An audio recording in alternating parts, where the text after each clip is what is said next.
guys, my name is David Clark, and today we're going to be installing the COBB XLE bypass valve for the Gen 2 MAZDASPEED3. Let's get to it.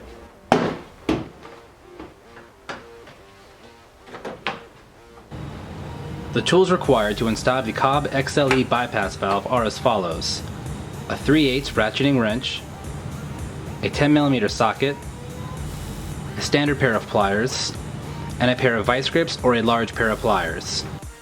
We will start by removing the two 10mm bolts holding the intercooler shroud on.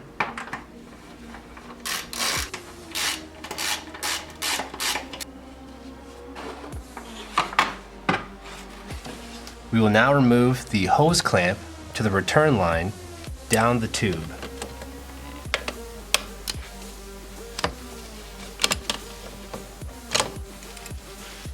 We will now remove the vacuum line hose clamp from the bypass valve.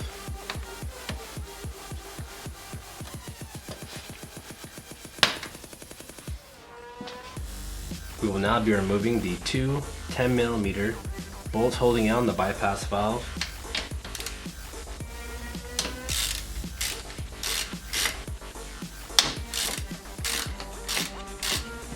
With the two 10mm bolts now removed, we simply twist the OEM bypass valve off of the return hose, and the OEM bypass valve now comes freely off. We will now take the new COBB XLE bypass valve along with the supplied paper gasket and attach them to the flange using the two OEM 10mm bolts. We'll now use our 10mm socket to tighten them down to either 12 foot-pounds if you have a torque wrench, or nice and snug if you don't.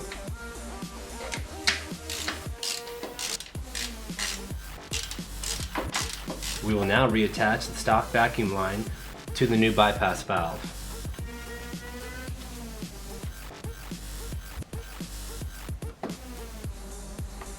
We will now reattach the return hose to the nose cone of the bypass valve.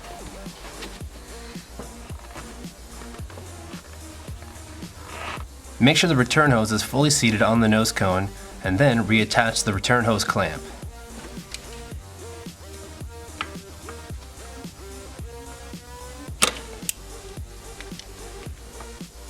We then reinstall the intercooler shroud using the two OEM 10mm bolts.